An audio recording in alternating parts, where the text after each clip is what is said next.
Gue biasa sini ya? Iya. Oke. Bersih panas. Nanti opening Mas Radi ya? Si Gus Kim gitu bilang gitu, barusan. Oh, Gus. Enggak, gue tanya, siapa yang opening? Kamu aja lah. Loh, gimana sih? Kan gue cuman nebeng ini. Harusnya host utamanya lah, gimana ini? Openingnya. Loh. Apa?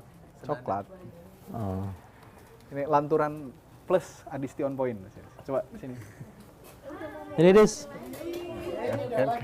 Ini Dis. Ini Dis. Gak apa-apa, Mbak. Gak apa-apa. Mbak Nina, situ aja slow. Gak apa-apa, santai aja loh.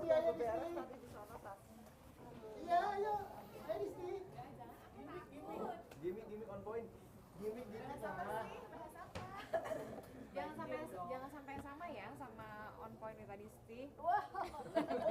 Kompetitif aja. Bahas apa? Bahas apa? Ah, kita mah receh-receh. Kenapa Dre? Kita mau yang ecek-ecek ya. Apalagi saya. Cuman bahas banjir-banjir gitu. Main air kita. Main air lah. Siapa ini siapa? Pak Yayat. Ayat. Nggak main lah kalau Mendagri, Wamen, Dagri nggak main gitu. Enggak.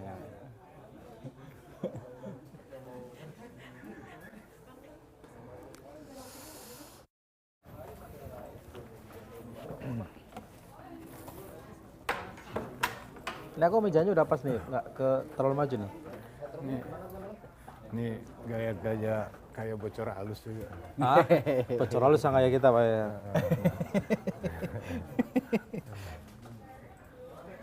Ini bisa diminum Pak Yayat ya, bukan properti. Lalu batalin puasa. Ya, nggak apa-apa. Batalin puasa.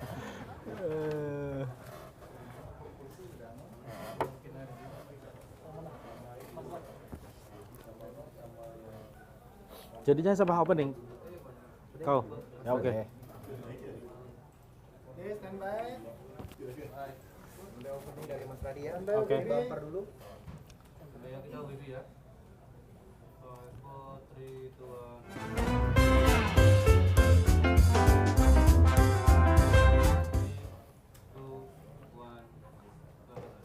1. Halo sahabat Kompas TV, kembali lagi di Lanturan. Lanturnya pasti Mudah-mudahan relevan. Jangan lupa ya, like dan subscribe dan tonton sampai akhir karena ada Pak Yayat di sini. Baik. Yayat, Oke. selamat siang. Selamat siang. Sehat ya? Sehat, Sehat, Pak alhamdulillah. Sehat, alhamdulillah. Kita Main air kita. basah-basah. Main air kita. Ya, kalau sekarang ngisu banjir itu kalau istilah saya CLBK. CLBK. Cucian lama belum kering. Nah, kita gini lagi. Balik ya. Seperti kita nggak pernah belajar dari kesalahan Ya. masa lalu. Kenapa Pak Yayat kita masih banjir masih jadi persoalan? Karena gini, kita itu kuat di memori tapi lemah dalam aksi. Mengingat peristiwanya gampang, tapi mengatasi dengan aksi itu yang agak susah. Karena ada kendala struktur dan ada kendala kultur. Berat banget ini. Kendala struktur itu siapa sih yang bertanggung jawab untuk menyelesaikan masalah ini? Misalnya contoh ya, kita kadang-kadang malu ya, Belanda aja ketika mau membongkar puncak, dia udah hitung kalau sekian wilayah dihilangkan, air yang hilang itu sekian, larinya ke sungai. Dia buat tuh banjir Kanal Barat. Nah, sudah dipikirkan. Jadi kita itu kalau Belanda itu, mohon maaf ya, jangka panjang berpikir dan berbuat. Kemarin katanya ada wagub bilang, gue mau ngeruk kali Jakarta, tapi bingung kemana buang lumpurnya. Padahal kalau soal Belanda itu udah dipikir jauh-jauh Udah hari. pikir jauh-jauh. Mungkin disitulah kita pendekatannya, mungkin saya bukan ngeledek ya, pendekatannya kayak pendekatan proyek. Makanya kalau orang kita bilangnya tenang, Belanda masih jauh. Nah itu tadi. Cuman tenang-tenangnya sampai tidur gitu kan. ya. Pendekatan proyek menarik sih. Apa jadi ya jangan-jangan ya problem banjir di kita nggak kelar-kelar ya karena itu. Karena memang tidak pernah diselesaikan secara tuntas. Dan pendekatannya bukan pendekatan yang memang komprehensif tapi lebih karena proyek tadi.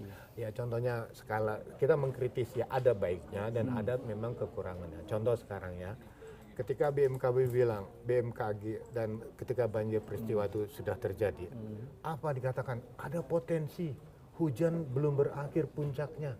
11 Maret katanya. 11 Maret. Puncaknya. Jalan pintasnya apa? Hmm. Modifikasi cuaca. Jadi alamnya yang dimodifikasi, bukan tapi kitanya kan yang tidak menyesuaikan alam. di bawah. Iya. Tapi kan nilainya lumayan. Iya. Nilai proyek, saya tidak mengatakan nilai proyeknya, Iya, tapi iya. pertanyaannya, uang itu banyak, tapi hanya untuk mengatasi persoalan yang kan. contohnya karitatif Iya, ya. iya. Ya seperti itu tadi lah. Misalnya kan ada pertanyaannya, bagaimana cara mengukur KPI-nya lah kalau orang bekerja kan, Key Performance Indicator dari pendekatan itu. Apakah pendekatannya mengukur daerah tidak kena banjir? Tapi gitu terus lah. Iya terus berulang. Tapi ini siklus 5 tahunan bukan sih yang sekarang ini, Nah, Pak ya? begini, kita suka salah asumsi. Hujan itu memang ada siklus 5 tahunan, 10 tahunan, 20 tahun, 5 tahunan, 100 tahunan. Ya. Itu sebetulnya pada intensitas curah hujannya. Seperti kemarin waktu 2020, 370 mili. Itu ada yang mengatakan itu siklus 100 tahunan. Ya. Nah, jadi kalau 5 tahunan kan ukuran bukan periodik 5 tahun sekali, tapi pada akumulasi tingkat curah hujan tertingginya itu kalau dihitung rata-rata pada tingkat berapa. Nah, yang menjadi masalah sekarang, kota-kota kita ini kan bukan kota-kota yang direncanakan, tapi kota yang tumbuh karena proses pertumbuhan masyarakat dan sejarah. Tapi kalau kota yang direncanakan, mohon maaf ya, kita nyebut IKN. Ketika IKN dibangun, udah dihitung nih. Kinya berapa untuk siklus banjir berapa tahunan? 100 tahun. Ya kan? Puncaknya itu berarti sistem drainasenya pun harus mengikuti desain hujan itu. Nah, kita ini rata-rata kota ini tumbuh tidak terencana. Contohnya Bekasi. Jadi moral story-nya nih buru-buru pindah IKN itu. Enggak. Bukan, itu hanya contoh ya kan, kalau jadi by proses kan. Kalau jadi maksudnya IKN-nya. Entar dulu. Ini manasin terus. Saya di mana situ kan, itu kan nanti ibu kota politik, ibu kota ekonomi di sini.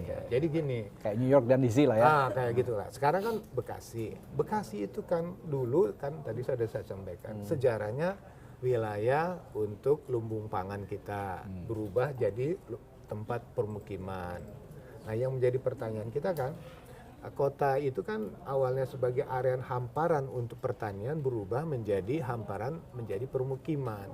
Dan itu dimulai kan kapan? Ketika Perumnas ya kan membangun banyak perumahan di Bekasi dan Bekasi itu menjadi pilihan favorit karena dekat dengan Jakarta. Ketika Jakarta harga rumah makin mahal, kebutuhan mendesak, ya Bekasi paling menarik. Bentar, Pak Yat. Jadi Anda mau bilang kalau sekarang ada titik banjir baru di Bekasi, itu seiring dengan perkembangan proyek yang berlangsung dari beberapa tahun yang lalu gitu. Sebetulnya ada unsur dinamika ekonomi, dinamika kebutuhan ruang untuk bermukim dan sebagainya, tapi terlambat dalam menyiapkan infrastruktur pendukungnya. Jadi ibaratnya kalau di tata ruang itu di tata ruang kota ada namanya struktur ruang. Struktur ruang itu adalah pusat permukiman, pusat kegiatan yang didukung oleh jaringan pelayanan. Pelayanannya apa? Air bersih, persampahan, drainase, listrik, air. Nah, pertanyaan, tempat drainasenya. Nah, yang menjadi masalah sekarang, permukimannya cepat sekali tumbuh. Infrastrukturnya pendukungnya tidak siap. Itu makanya terlambat sudah. Jadi bukan menyalahkan ada bangunan-bangunan baru atau pengembang bikin rumah baru di Bekasi, ini juga tapi harus dipikirkan catatan yang menarik soal ini ya. Infrastruktur tadi. Ketika kita dapat izin membangun perumahan, kan harusnya secara geografis atau lihat aspek mitigasinya dilihat. Saya membangun rumah itu di daerah mana? Rupanya hampir sebagian besar semua perumahan yang ada di Bekasi itu dibangun di daerah aliran sungai. Das ya. Ada das itu das Cikeas dan das Cilengsi, ujungnya Kali Bekasi. Ujungnya lagi Kali BCL di Muara Gembong. Jadi ketika dua sungai ini menjadi wadah air di wilayah kiri kanannya, lupa memperhatikan hulunya.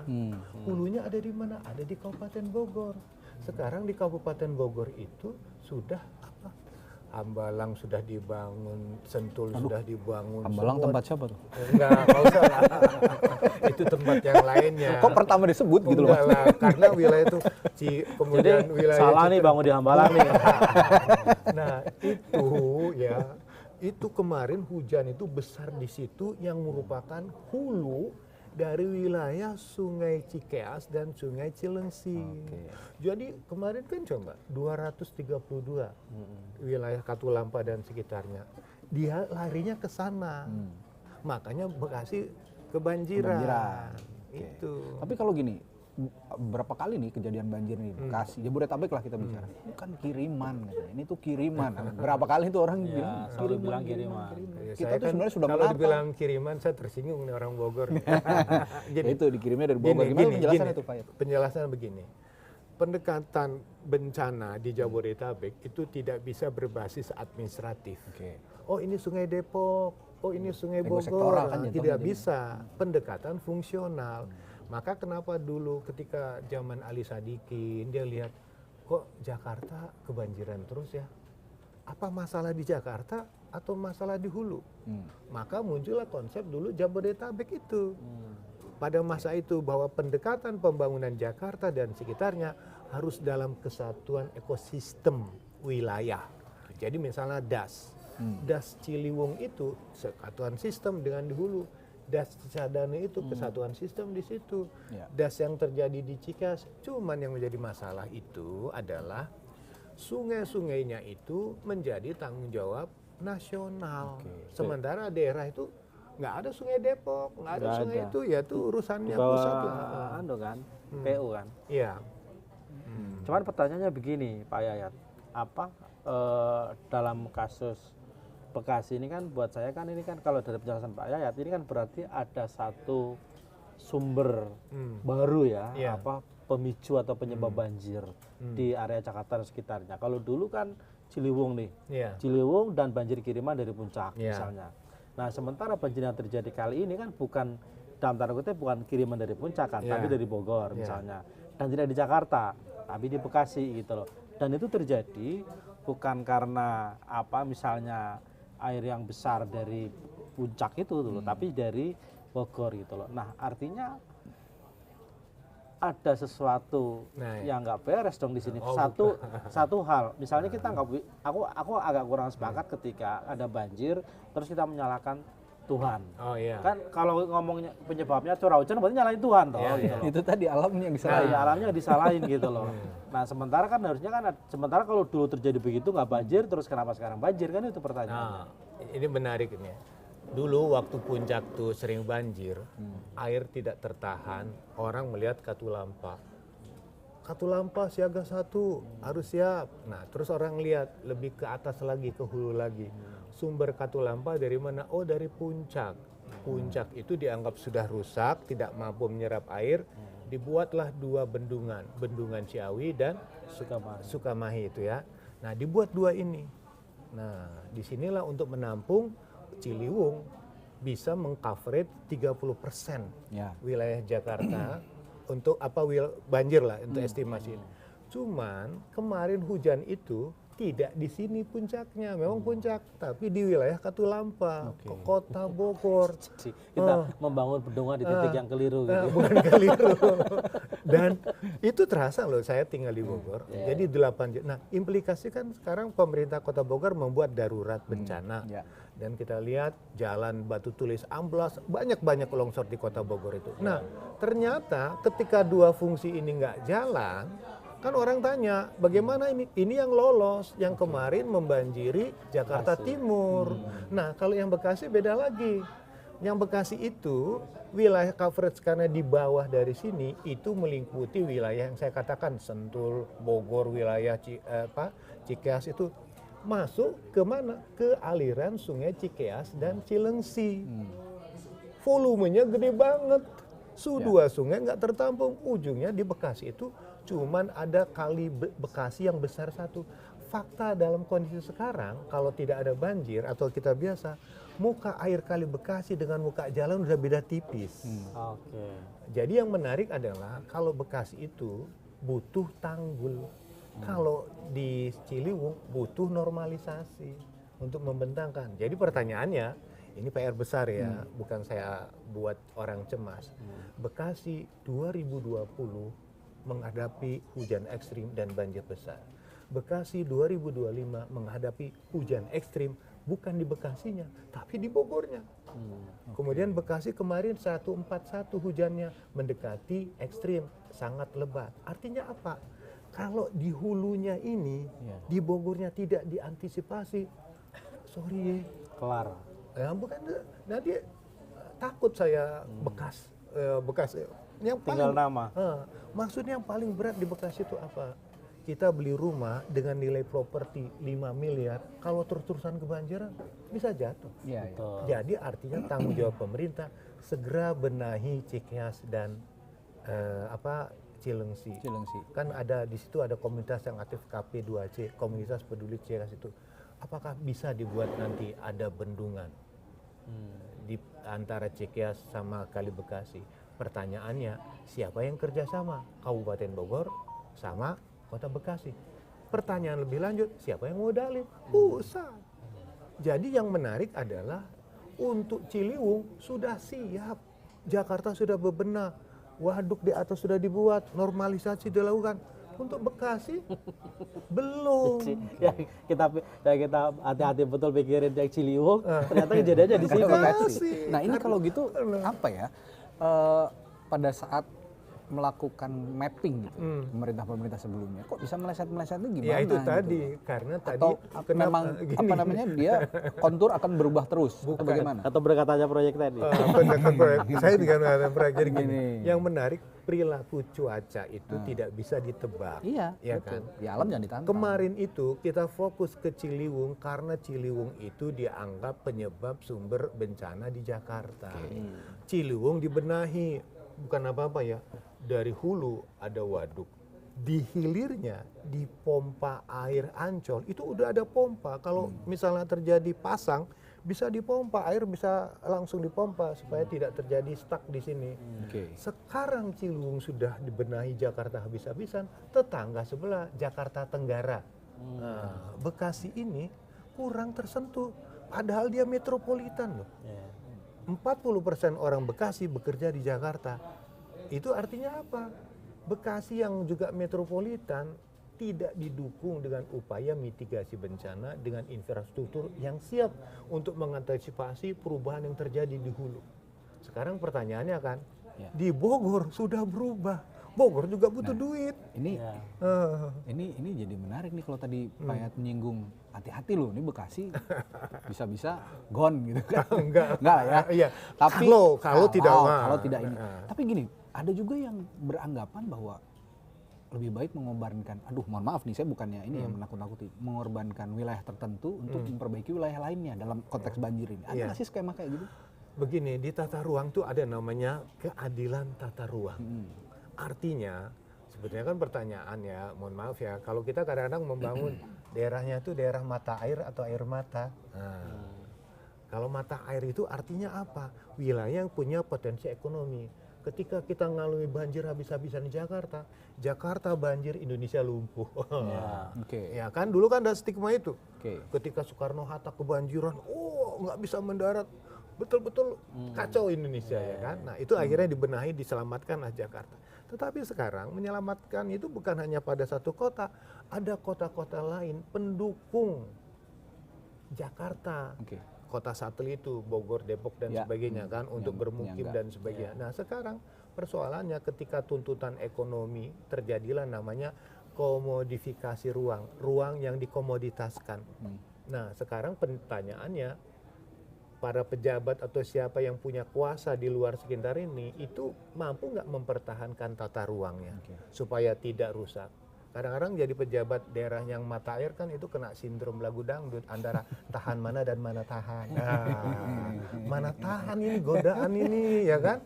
Puncak yang kemarin hancur, kemudian wilayah-wilayah sekitarnya juga mengalami hancur. Nah, ketika hulu rusak, tengah rusak, hilir menderita.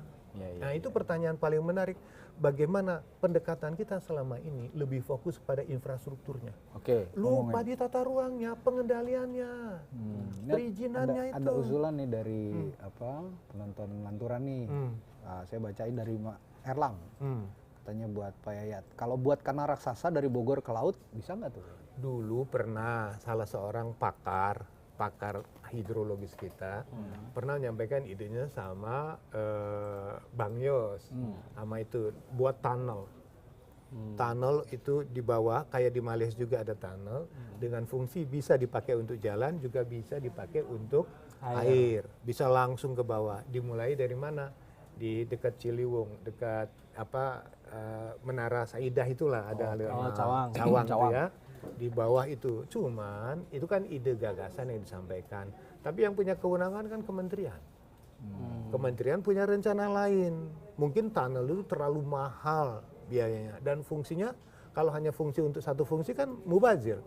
Karena perawatan pemeliharaan besar. Dan paling berat kalau dibuat tunnel di Jakarta ini atau sekitar belajar dari Belanda.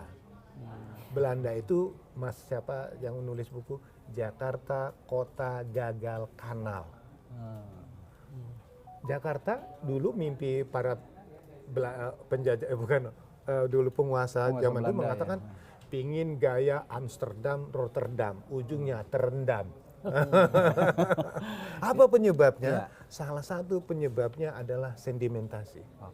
Jadi kalau misalnya tunnel dibuat tadi, dulu kanal-kanal yang ada itu, dulu untuk transportasi laut dan hasil bumi, itu mengalami sedimentasi karena wilayah hulu, wilayah itu terus menerus bawah sehingga pendangkalannya tinggi banget.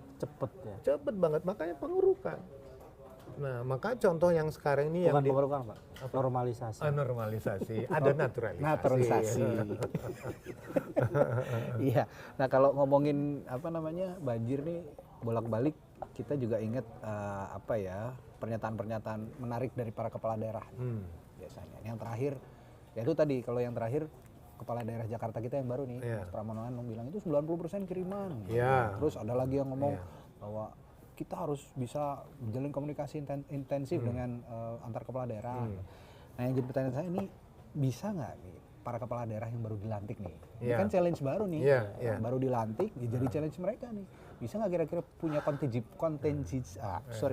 contingency plan yang bagus nih buat peristiwa banjir di tahun ini? Dulu riwayatnya sebetulnya kita punya BKSP namanya, Badan Kerjasama Pembangunan Jabodetabek. Pengelolaannya bergantian, sekarang Jawa Barat, Banten, kemudian Jakarta. Itu sebetulnya sifatnya sinkronisasi program dan kegiatan. Cuman sayangnya BKSP itu dibentuk badannya tapi tidak punya kewenangan dan tidak punya budget anggaran. Jadi cuma koordinasi jadi aja. akhirnya saya bilang ya BKSP ini kalau bahasa lucunya ya, badannya kurus sengsara pula, nggak punya kuasa. Ini mohon maaf saya bukan ini ya, bubar sengsara pula. Jadi nggak punya anggaran, ya kan? Akibatnya sekarang ide mau buat Dewan Aglomerasi. Nah, yang menariknya ini adalah tadi kan Wapres sudah ke lapangan. Apa yang kira-kira yang bisa ditindaklanjuti? Karena kalau misalnya bertemu antar kepala daerah tanpa peran pemerintah pusat, nggak bisa. Karena apa? Penanganan sungai itu bersifat lintas wilayah. Pusat harus masuk. Penanganan tata ruang pun lintas wilayah juga harus masuk. Jabodetabek itu satu sistem. Berarti maksudnya banjir tanggung jawabnya Wapres itu? Enggak loh, maksudnya kalau nanti bukan Wapres harus tanggung jawab kan, ya kan? Ini mancing aja nih. Emang bisa? Bukan aku lah ya. Wah, ini dipotong nanti ya.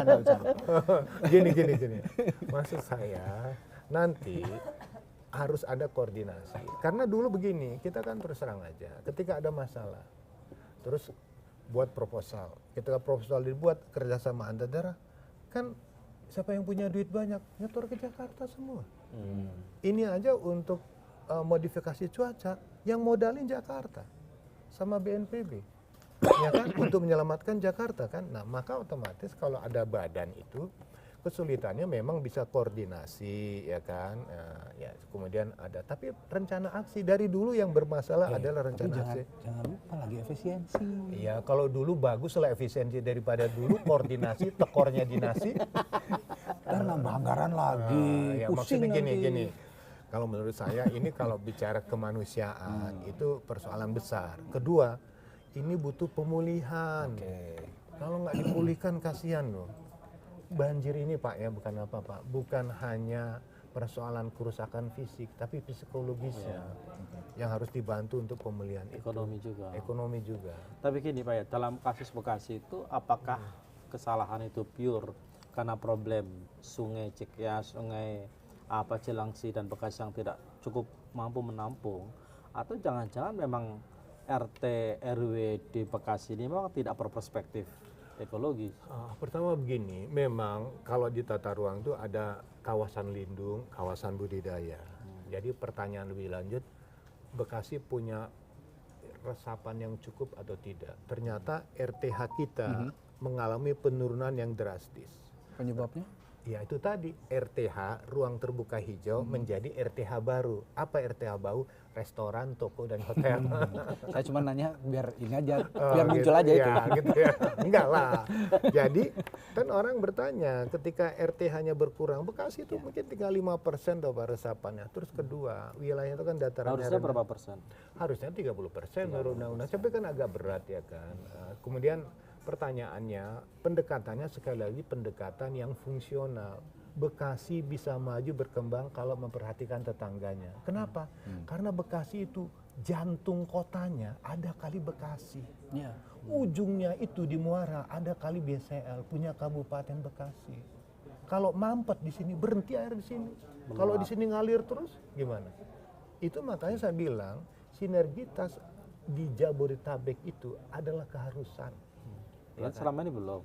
Ya saya nggak tahu kan bagaimana karena aksi selama ini pada umumnya ya karena ada keterbatasan anggaran. Kata orang membangun Jabodetabek atau misalnya kalau ada kampanye kan selalu para pimpinan daerah mengatakan visi misi, tapi ingat visi misi tanpa gizi mimpi. Oh, makan gratis dong. Bukan, Oh, enggak. gizi itu anggaran. Sumber daya manusia, perangkatannya. Jadi kalau tidak ada itu susah. Ya, ya. Jadi menurut saya satu-satunya cara, sinergi kelembagaannya, perkuat organisasinya, perkuat tugas fungsinya, dan perkuat anggaran. Nyambung nih Pak Yat sama pernyataannya Gubernur Jawa Barat yang baru nih, Ya. Pak Deddy Mulyadi. Katanya sih masalahnya banyak resapan tadi yang bilang, Ya. banyak resapan air di Bekasi ini yang hilang. Makanya harus dievaluasi nih tata kelola tata ruangnya. Ya, RTH. Pertama RTH-nya. gini, sebetulnya kan kalau sudah ruang existing terjadi mau diapain? Jadi kalau ngomong evaluasi Nah pertama, apa? jadi Supaya orang nggak mengatakan jadi- satu, ya, kan nggak mungkin dilakukan moratorium. Oke. Dihentikan semua bentuk perizinan, kemudian dievaluasi. Nah, jadi mungkin satu-satunya misalnya lakukan penertiban. Dalam konteks berani nggak pimpinan daerah melakukan penertiban terkait kegiatan yang tidak memiliki izin. Karena kan sekarang tuh izin itu persoalannya Kegiatan yang tidak memiliki izin ini. ya misalnya rumah, hotel, bangunan yang tidak memiliki izin ya, itu bisa berani bongkar nggak misalnya contoh ya ditertibkan. Emang ada ya? Ya, kita belajar di puncak lah. Puncak itu dibongkar PKL itu, yang bisa membongkar itu kalau kepala daerahnya bukan orang daerah dari luar. Itu kan PKL. Ya, yang lebih besar lagi pernah zamannya Bupati Rahmat Yassin Oke. ingin membongkar villa hampir 200 lebih itu. Apa yang terjadi? Nggak punya duit. Dibantu sama DKI waktu itu zaman Pak Ahok berapa miliar, 2 miliar. Dibongkar semuanya itu kan. Berani dia bongkar Villa-villa itu. villa-villa itu. Cuman pertanyaannya sesudah dibongkar so what gitu loh. Mau dihijaukan nggak bisa. Tanahnya tanah perhutani. Mau nanam pohon duit siapa? Jadi ibaratnya bongkar dulu, pemulihannya nggak ada anggarannya. Yang ada anggaran membongkar. Jadi kalau misalnya nanti dilakukan upaya pemulihan harus jelas itu. Di mana yang dibongkar, di mana yang dipulihkan. Nah mungkin satu-satunya cara untuk mengatasi itu adalah memetakan wilayah banjirnya mungkin dengan pendekatan yang struktur tadi. Pendekatan proyek, bukan proyek lagi ya. Buat waduk untuk mengantisipasi itu, untuk menahan. Ya, kemudian baru pengaturan. Kan udah ada di Sukamaya aja. Itu kan untuk Ciliwung, untuk Cilengsi sama Cikeas, untuk Bekasi, untuk Kali Bekasi, coba dari mana? Karena berbeda penanganan setiap wilayah. Kalau di Ciliwung misalnya kita menormalkan Ciliwung, kalau di Bekasi meninggikan tanggul. Orang udah hampir sama permukaan tanahnya. Ini ada yang komen juga nih. IKN solusinya Pak. Senari deh. Enggak benar tadi ada komen di dalam aturan ini. Mau pindah. Nggak tahu ya, pokoknya IKN solusinya Pak. Tapi Gitu. emang Kayaknya yakin di IKN juga nggak banjir. Gini, kalau dulu IKN itu kan cerita ketika ingin menitipkan titik nolnya lah kan. Orang mengatakan bagaimana antisipasi sebuah kota ke depan dengan mengantisipasi potensi terjadinya banjir. Kan dihitung semuanya nih muncullah, oh ya berarti titiknya itu harus pada titik yang paling aman. Oke. Jadi misalnya kan wilayah yang kemungkinan kena potensi di kawasan inti pusat pemerintahan itu harus bebas dari banjir. Cuman belum bebas dari longsor. Bebas banjir itu maksudnya banjir bebas di situ. Enggak lah, maksudnya banjir. Yang penting sistem drainasenya. Saya nggak mungkin. Dan di sana katanya, bukan katanya, ini rencananya membuat potensi banyak embung-embung, retensi, kolam-kolam retensi. Nah Jakarta ini sebetulnya ketika menghadapi semua ini, sebetulnya dia bisa mengatasi kalau banyak kolam-kolam retensi. Ya. Nah, Jakarta pun kalau mau aman harus jadi kota 1000 pompa. Karena banyak yang sudah turun permukaannya. Ya kan, kalau terjadi apa-apa dia turun, dipompa satu-satunya cara. Nah, itu yang menjadi itu. Nah, hampir sebagian besar yang namanya pembangunan infrastruktur Jakarta, baik untuk jalan, baik banjir, kendalanya satu aja. Pembebasan tanah. Oke. Itu berat itu. Berat di ongkos berat maksudnya. Oh berat tahu lah, berat banget itu. Banget kalau ngomongin pembebasan. Pembebasan tanah itu bukan apa-apa. Wilayah pantai utara itu di wilayah sekitar utara untuk mengantisipasi itu dulu rencananya itu mau dibuat polder secara tata ruang. Tapi terhambat pada pembebasan tanah. Kan ada yang sebelah rumah dekat itu yang agak mewah itu. Yang namanya ya udah terkenal lah itu. Itu rumah mewah loh. Ya, ya. Tapi dia nggak kena banjir padahal di wilayah Pantura, pesisir. Dia punya sistem polder. Nggak usah jauh-jauh ke Pantura, di Bekasi juga ada yang Apa begitu. itu? Jadi ada rumah mewah yang nggak pernah kena banjir, kompleks sebelahnya banjir terus. Nah, itu Nah, ternyata memang iya, ada dia pengaturan yang bagus. bagus. Jadi dia tahu Tapi belakangan lucu. apa itu. Tembok yang banjir dijebol supaya ngalir ke tembok yang nggak banjir. Nah, itu makanya kadang-kadang pengembang itu mohon maaf ya di mana-mana. Gue udah bangun duluan. Outlet saya kan bingung karena apa? Sistem drainase dalam lingkungan perumahannya oke saya tata, tapi saluran primernya nggak ada. Oke, saluran primer. Nggak ada. Jadi akhirnya dia buang ke sebelah bangun lagi, gua buang ke sebelah, buang ujungnya kena dampaknya ujung. Nah itu makanya ketika banyak pengembang bangun kadang-kadang dia tidak tahu kemana aliran air ini akan dibawa. Nah, harusnya kan ketika memberikan izin, pemerintah daerah itu kan harus menimbang itu kan, menimbang soal RT RW-nya itu kan, soal ketercukupan ruang terbuka hijau, misalnya soal sistem drainasenya. Tapi kesulitan pertama gini, ketika kita lihat kan tata ruang kita itu, kan ada RT RW, perencanaan makro, lemahnya itu di RDTR, rencana detail tata ruangnya, per wilayahnya, kecamatan atau kawasannya. Kadang-kadang ini nggak ada, tapi pembangunan sudah dilakukan. Apalagi tidak ada namanya master plan sektor untuk drainasenya. Jadi contohnya misalnya, mohon maaf ya. Jadi maksudnya anggaran ada tapi nggak lakukan itu? Bukan. Jadi gini, saya pengembang, saya punya tanah di sini nih. Oke. Saya mau bangun perumahan. Pertanyaannya, sudah ada jaringan drainase nggak yang induknya ke sana? Nggak ada. Kalau nggak ada, lu mau buang kemana? Dia rubah hamparan itu yang tadinya vegetasi, dia jadikan perumahan, dia lihat, oh ada sungai kecil, dia buang ke situ. Otomatis terbebani dong kawasan itu. Ketika run off-nya berubah ya kan, aturannya run off-nya kan nol, bisa dibantu resapi. Ini kalau udah hampir 1, apa yang jatuh itu yang hilang. Dan ketika satu pengembang bangun sini, satu pengembang bangun sini, ujungnya kemana? Dan lebih berbahaya lagi ya, mohon maaf ya. Kalau di wilayah Bekasi itu di antara Cikeas atau misalnya Sungai Cilengsi itu dan Kali Bekasi itu jarak rumah dengan sungai sudah sangat dekat.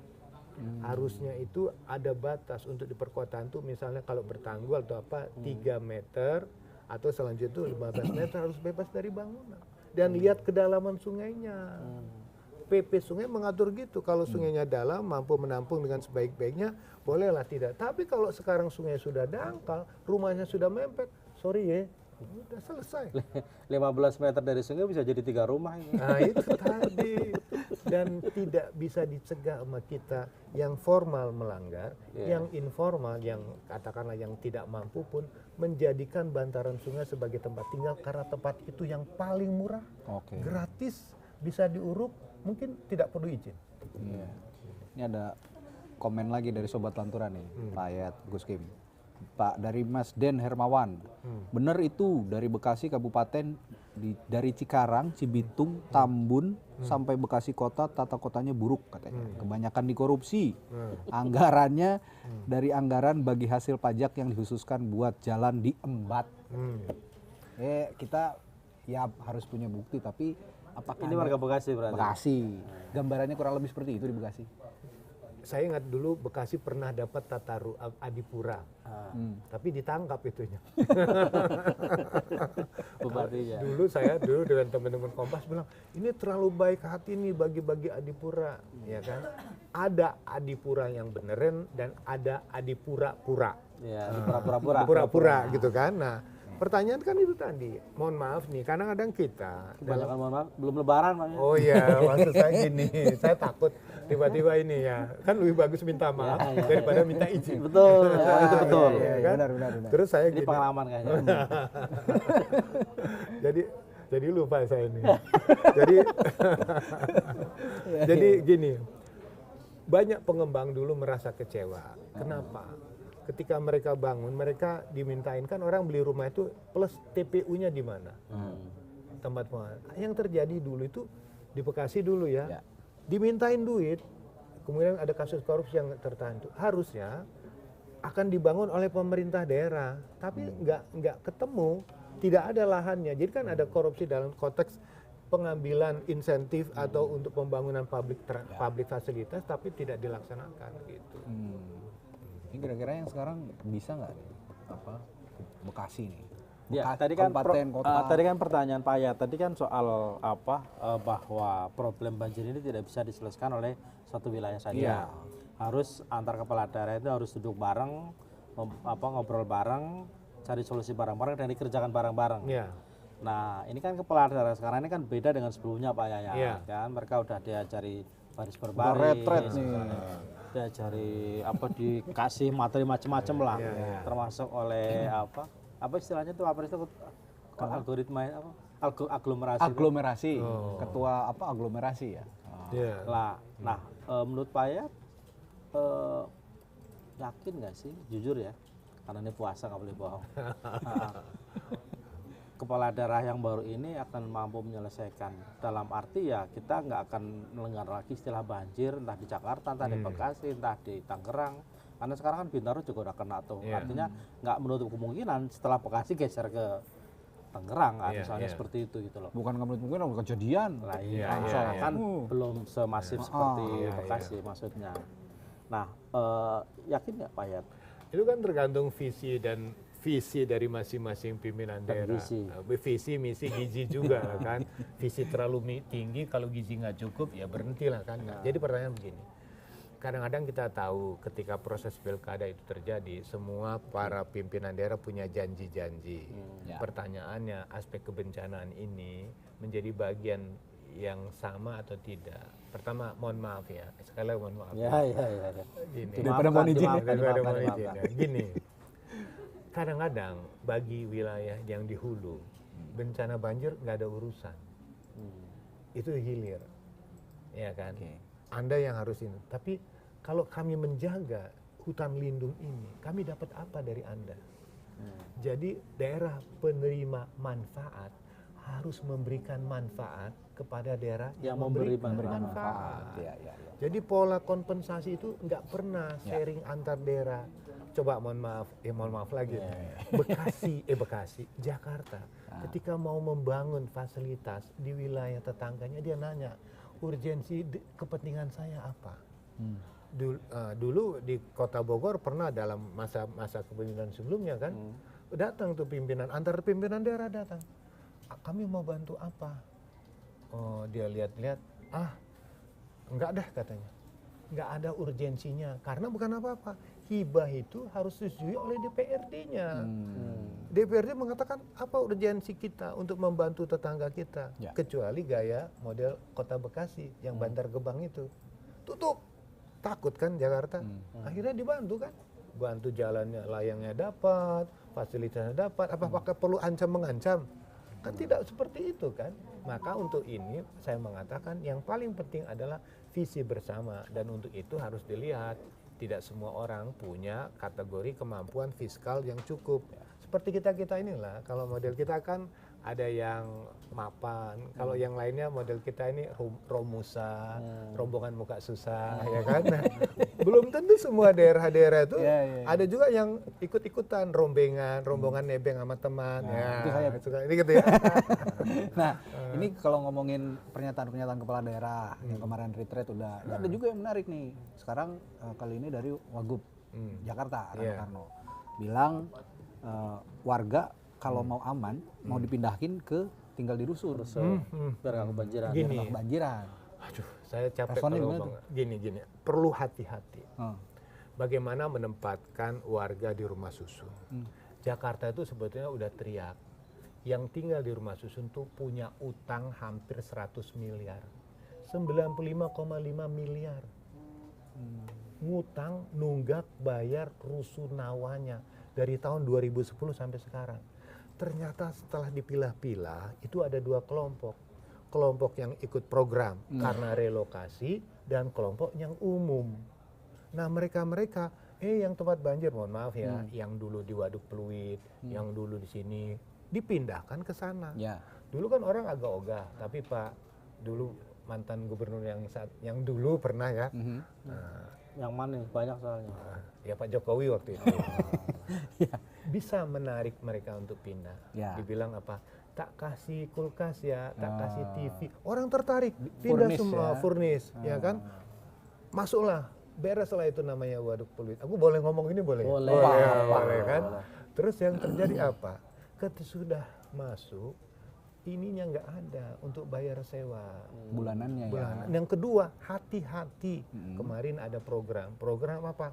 Yang di bawah kolong jembatan, yang di bawah itu pindahlah ke rumah susun gratis. Gratisnya 6 bulan. Ya, setelah Tapi itu mau setelah apa? itu gimana? Kan fakta menunjukkan mereka yang sekarang tinggal di rumah susun itu hampir 17.000 unit rumah susun itu nunggak sampai 95 miliar. Padahal tinggal rumah susun itu harus ada pemeliharaan. Iya. Nah makanya Bang Dul Ya, Bang harus Dul, dikasih tahu dengerin Bang Dul ya. Ini gue kasih tahu ya. Cangcingnya babe. Ya. Hati-hati, bukan hati-hati, perlu cermat supaya tidak mengulang cerita lama. Artinya Pak, boleh memindahkan warga ke rumah susun, tapi juga bangunkan ekonomi mereka. Betul. Supaya mereka mampu membayar iurannya. Gitu. Putar dulu roda perekonomiannya di Iya. situ. Tapi itu Bukan hanya satu ini. hal. Hal kedua kan itu jadi logikanya kayak gini berarti. Jadi yang logikanya adalah yang tidak diselesaikan itu problem banjirnya. Itu tidak diselesaikan berarti kan. Tapi orang yang disuruh pergi gitu loh menghindari banjirnya kan gitu. Iya kan ini CLBK, Contohnya. cucian lama belum kering sama dengan tempat yang dulu. Ah, iya. Yang dulu kan juga begitu kan. Ini misalnya Waduk Pluit itu Ya. mau dijadikan kolam retensi besar untuk memaksimalkan sistem aliran sungai Jakarta sehingga fungsi karena dulu sangat padat. Beres orangnya pindah, waduknya jadi, tapi orangnya belum selesai. Yang belum diselesaikan itu persoalan ekonominya. Kan ada yang bersifat ikut program, hampir rata-rata yang punya masalah ikut program. Program relokasi, penataan, termasuk yang di kampung pulau, sebagainya, ya kan? Ada yang umum itu yang kategori kasih umum. Dan mohon maaf lagi, sekarang itu sewanya juga lumayan, 500 sampai 750 ribu Ya. Per bulan. per bulan. Mungkin ada juga yang nakal dulu kan, dia numpang di situ, dia sewakan ke orang lain, dia pergi. So, sekarang udah ada pemantauan baru belum dari Pak Yat? Kemana Udah. tuh orang-orang tuh? Ya itu tadi. Balik lagi ke tempat Ya, lama? ke tempat lama. Kembali ke tempat lama. Karena itulah tempat paling aman dalam pemikiran mereka. Quote and quote ya? Iya, quote paling and quote. aman. Ada komunitasnya, ada kerabatnya, ada temannya. Gitu. Kan ada source ekonominya juga. Bersos ekonominya. Karena kan memindahkan orang itu kan tidak cuma orang yang harus dipindahkan, tapi kan memindahkan semuanya kan. Iya. Jadi sekali lagi saya mengatakan menata kota itu bukan sekedar memindahkan orang. Memindahkan orang tuh bukan sekedar memindahkan barang, orang dipindahin kemari. Tapi yang dipindahkan adalah kehidupan. Komunitasnya segala macam Ya sumber ekonomi, Iya kan? pendidikan. Pak Yayat, kalau kita lihat hari ini, itu kan Jakarta, saya tidak bilang Jakarta steril dari banjir ya, Iya. tapi kan relatifly tidak separah seperti Bekasi dan seperti Iya. sebelumnya. Iya. Apakah ini menunjukkan bahwa Jakarta itu relatif udah aman dari banjir? Kita kan kemarin banyak bersyukur dulu lah ya, banyak bersyukur. Pertama kemarin intensitas curah hujan di Jakarta itu tidak setinggi apa yang terjadi di Bogor. Itu banyak bersyukur karena kita mengulang di 2020 tahun 2000 berapa itu ketika curah hujan tinggi itu Jakarta bisa tenggelam. Jadi gini, Jakarta itu sebetulnya kalau bisa sistem secara makronya diatasi, oke lah aman dengan itu. Yang tidak bisa diatasi Jakarta adalah potensi curah hujan lokal kalau tinggi. Nah, misalnya contoh ya, Jakarta itu ya kalau misalnya hujan kategori di bawah 100, sedang 50 mm itu masih aman. Tapi begitu ya ada 100, lebat dan sangat lebat, agak berat. Karena masalah satu, sistem drainase kita itu ibaratnya warisan dari zaman kolonial dipergunakan sampai zaman milenial. Ya kan? Sistem itu masih masa lalu, belum dalam konteks skala yang lebih besar. Update ya kan. Dengan semakin besar dan padatnya penduduk sebetulnya kapasitas itu. Karena apa?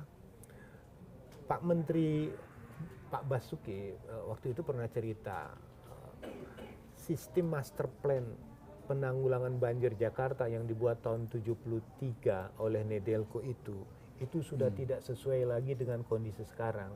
Maka harus dilakukan optimalisasi sistem atau ekosistem pengendalian banjir Jakarta itu bagaimana? Meningkatkan kapasitasnya 3 kali. Kapasitas apa nih? Air? Ya ini misalnya banjir Kanal Timur harus diperbesar, diperbesar apa? Sungai-sungai Jakarta harus dikeruk, dinormalkan kembali. Sumur resapan juga bisa. Sumber resapan enggak, dia pada sistem Aliran airnya. aliran strukturnya ya. Oke. Jaringan sungainya, banjir Kanal Timurnya, drainase, semua aliran-aliran 13 sungai di Jakarta itu harus ditingkatkan 13 kali. Nah, kemarin kan ada inisiatif yang dari Pak Wagub ya kan saya dikatakan tadi, kalau dikeruk kemana dibuangnya? Ini ada usulan juga apa dari Mas Pram, gubernur kita. Pak Mas Ram ngirim nih? Oh belum kak? Oh saya kira Ada di Mas berita, Ram ada ada di berita. Sumur resapan dan aliran banjir dikirim ke laut, make sense nggak tuh? Kalau masih ada pulau reklamasi no problem. Ah. Cuman reklamasi kan itu dulu kemarin, mohon maaf lagi, itu kasus di Palembang. Ketika ada normalisasi pengurukan Sungai Musi untuk kepentingan pelabuhan, itu kemana lumpurnya dibuang? Ke Jakabaring. Oke. Ada sisa lumpur untuk menguruk rawa-rawa di sekitar. Itu zaman Orde Baru ada Tapi proyeknya. usulan ini pernah dilaksanakan pada zaman Pak Ahok nggak sih? Dulu? Nah, Kayaknya pernah. pertanyaannya iya karena ada pulau reklamasi. Itu, yang reklamasi iya, tadi itu. reklamasi. Jadi pertanyaan mau buat pagar laut nih kita. Itu ntar rame lagi. Rame lagi. Ya, dia di mana lagi? Mau pagar laut atau pagar besi atau pagar apa nih? Jadi kalau kata kalau mau dibilang kata Aguan kan manfaat juga. Iya. Jangan salah loh, Iya. reklamasi manfaat. Reklamasi maksudnya. Nah, Iya, maksudnya kan reklamasi. harusnya dihitung berapa volume urukan ini, berapa juta kubiknya bisa membangun pulau. Sebetulnya Ancol itu pernah melakukan mau pengerukan untuk memperluas areal itunya rekreasinya. Kan pertanyaannya itu tadi berapa sungai yang itu dan berapa biaya yang dikeluarkan. Nah, pertanyaannya kembali, Ciliwung tidak bisa disentuh oleh pemerintah daerah, kecuali kalau tiba dikatakan udah kasihkan aja ke Jakarta semua. Loh, kan sekarang sudah aglomerasi. Iya. Dan aglomerasi itu langsung dipimpin oleh Mas Gibran. Mas Gibran. Masa nggak bisa? Ketemu lagi di Landoran. Thank you, Pak Yayat. Sip. Thank you Bayat. Kalau ngomongin Mas Gibran ya seru. Kalau ngomongin Mas Gibran